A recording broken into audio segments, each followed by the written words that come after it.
Army lieutenant colonel, and he has had a soaring career in the military. He was tapped for a high-profile job over in Afghanistan as a military advisor, and then a routine physical revealed that he had stage 4 intestinal cancer. He was only in his late 30s, father of 3. And what he's done over the last couple of years since finding this out is really, to me, the definition of courage. He has faced this straight on, and at one point he began writing a letter to his sons about who he wanted them to be, because he knew they were going to face growing up without him in their lives. That letter ultimately swelled into a book, a wonderful book called Tell My Sons. And Mark Weber is on the line with us right now. Hello, Mark. Hi, Mitch. Well, we've now reached the ultimate. We went from letter to email to phone call to book and now radio program. I know. This is just great. And I love the banter. You guys already got me laughing. Oh, yeah. The rap song you had going on earlier there. Well, thank you for listening to our program.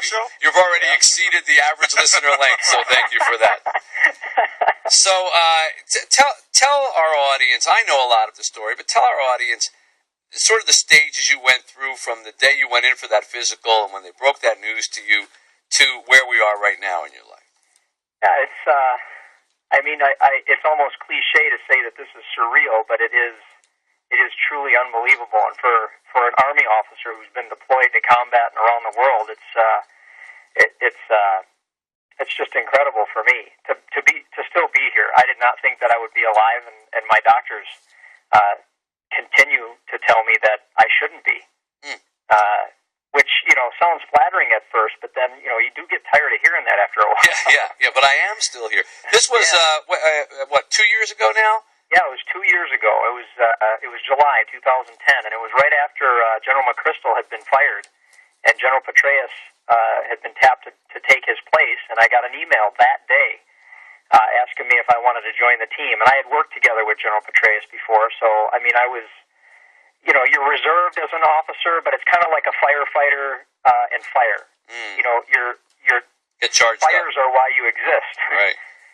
So and then you had the doctor's appointment. Yeah, 2 weeks later, bam, stage 4. The doctor said that it looked like a grenade had gone off inside of me. He didn't even know how I was still standing. And yet, were you feeling bad at that point? Is that why? No, I had been running 3 days a week prior to that, and I had moved this huge pile of mulch, and the doctor was just, his mouth was open. He said a normal store of iron in the body is a measurement between 150 and 300. He said yours is at 2. Wow. And so suddenly the soldier in me is impressed. Yeah. But then I'm like, geez, I'm right at the cliff's edge. Now your children at the time were how old? 10 and 14. 10 and 14. I have twin 10-year-olds. And 14. And a 14-year-old boy. And how hard was it to tell them and others in your family that you weren't expected to live? Well, this is when I first started learning the concept of how I handle things differently than other people. Because I found myself consoling my parents and my brothers and saying, look, this is, life is unfair, but I'm not dead yet. Right. So what are we going to do about it is my focus. And with the boys, 2 of them are introverts. And thank God one is an extrovert, so I know what's going on inside of them, because he cried at, I guess, what you would call appropriate times. Right. Just heaving cries of, I don't want to lose my dad. And so, that was painful. It was really hard. Everything that you could possibly imagine is what it was. How did it change your focus in terms of, and how quickly did it change your focus about what was important in life? What did you drop? What did you gravitate towards? Nothing really changed for me. I don't know if that sounds odd, but for example, people ask me, did you start a bucket list? I say yes, at 19. Because I think that's when you should start your bucket list. You shouldn't wait till the end of your life. And, as far as priorities, well, there's the obvious reprioritization, but I had no choice about what I was going to reprioritize. I went to the hospital for a massive surgery within 2 weeks. And my boys and my wife and I, we've had the what-if conversation, 5 or 6 times throughout my career about, what happens if Dad doesn't come home and how much I'm counting on you boys to carry the load here at home when Dad's away. And it's a heavy responsibility. It's not fair to put that on you, but this is our reality. Now, your boys are 16 and 12? Now, yes. And as we're talking to Lieutenant Colonel Mark Weber, who, again, 2 years ago got this stage 4 intestinal cancer diagnosis with this wonderful, blossoming military career, and put together a book that started as a letter to his sons about what was important, what life had taught him, what courage and fear had taught him, what war and military and things like that had taught him. In particular, obviously, you can't talk about the whole book in a short period of time, but think for 1 second, I got to do a brief traffic break here about maybe 1 or 2 biggest lessons that if kids retention rate, if your kid's retention rate is the standard kid's retention rate, what do you hope that they most hold on to from this book? First, to look at the traffic, and we'll continue. 760 WJR Right Now Traffic. Brought to you by Volunteer Energy. You've been hearing good things about it. Now make the move to start saving on your natural gas rates for the winter. Your billing won't change, and your gas will arrive the same way. The only change, you save money. Go to volunteerenergy.com. Big backup in Farmington Hills from an accident westbound 696 before 275. Your stop and go from the Lodge, and then westbound 96 jams up from M5 696 to Novi Road. On the other side of town, eastbound 696, bumper to bumper, 11 mile to 94. Northbound 75, average speed 15 from Mack Avenue to 7 Mile. And downtown, eastbound 94, stop and go, Grand Boulevard to the Lodge. Traffic brought to you by Bosch Appliances. They're ranked highest in customer satisfaction with dishwashers by J.D. Power and Associates. You can find great deals on ultra-quiet Bosch dishwashers at your local appliance retailer and at bosch-home.com/US J.D. Power and Associates. 2012 Kitchen Appliance Satisfaction Study. I'm Kevin O'Neill, WJR Right Now Traffic. Talking to Lieutenant Colonel Mark Weber here, his book, Tell My Sons, a letter to his kids after he realized that he might not be around for very long with stage 4 intestinal cancer. So I asked you, if you wanted them to retain 1 or 2 of the lessons that you put forth for them in the story, what would it be? Yeah, that's an easy question because I had to have that as my azimuth. So, my overall message to them in the book is, we're surrounded by tragedy. It's everywhere. And it's cliche to say that life isn't fair. It isn't fair for any of us. And yeah, mine happens to be a pretty big unfairness, but it's still just unfair. So the question is, what are you going to do about it? That's what you've got to face. What are you going to do with the time that you've got, that you've been given? And you'll find happiness if you face life that way. And as I wrote, I wanted to talk about subjects that unite all of us. After all, I wrote this for them for ages, at all of their ages as they grow up, because I still have my dad, and I'm 40 now. And so I want them to have my side of the conversation at that age as well. And so it was a challenge for me, but that's what I wrestled with. I wanted it to be a message, not for now, because they have me right now, and they'll remember me for a couple of years. But what happens when they turn 18? What happens at 25? And I want them to see the embarrassment and the failures that I faced, as well as the successes. And I wanted this to be a book that wouldn't be painful for them to pick up. Right. So, I make it as much about humor and tears of joy as well as tears of sadness. How do you face each day here? Now, you're on borrowed time, to use this sort of expression, right? I mean, your doctor keeps going, you're still here?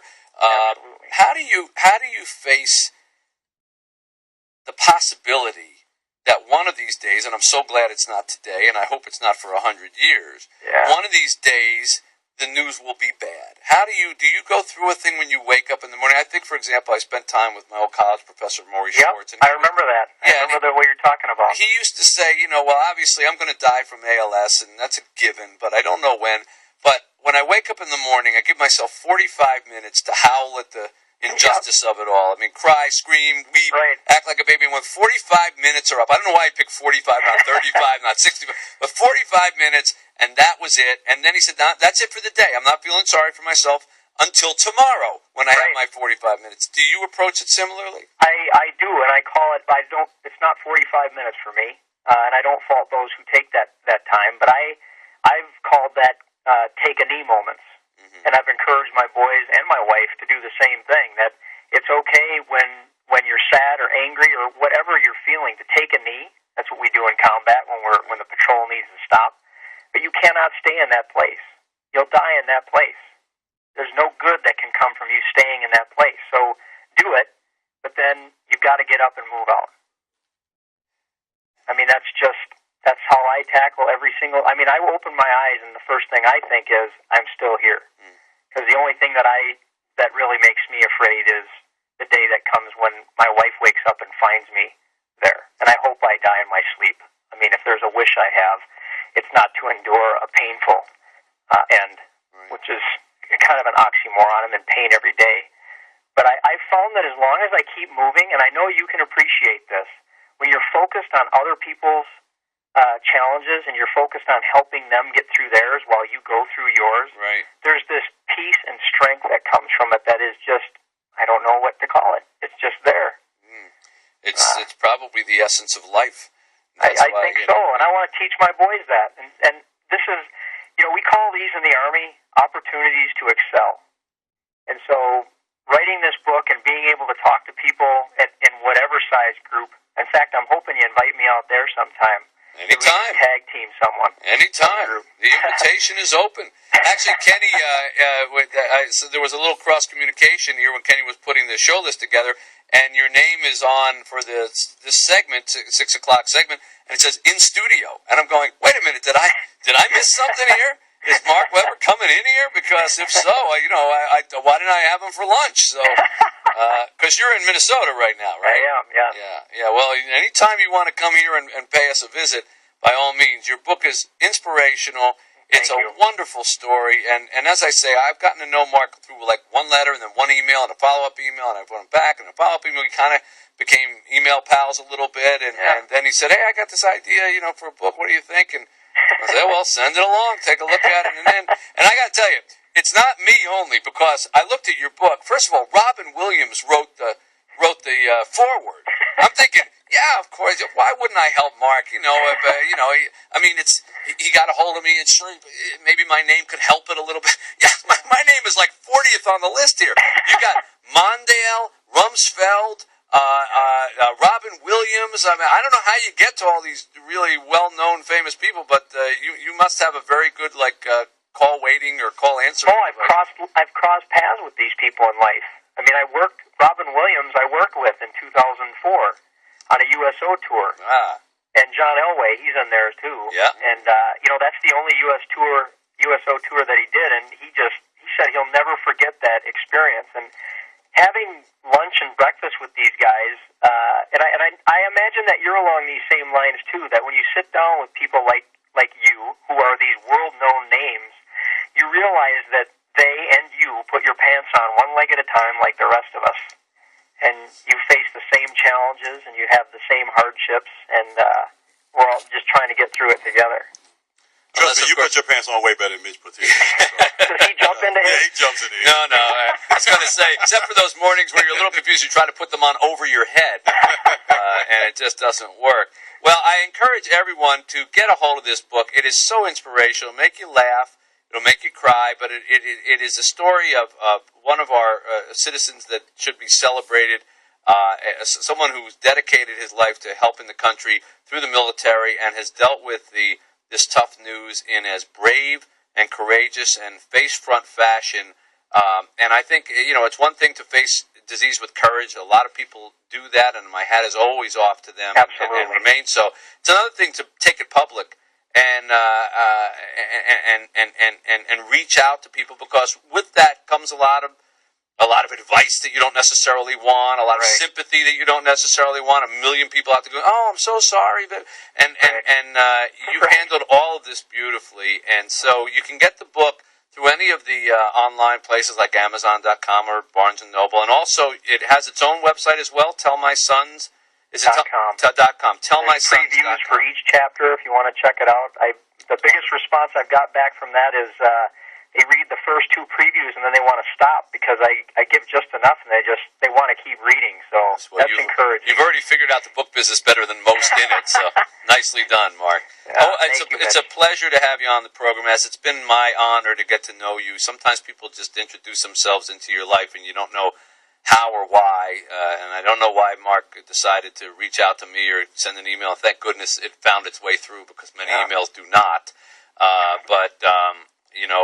Thanks to my wonderful assistant Kerry, who keeps an eye peeled for particular. My battle buddy.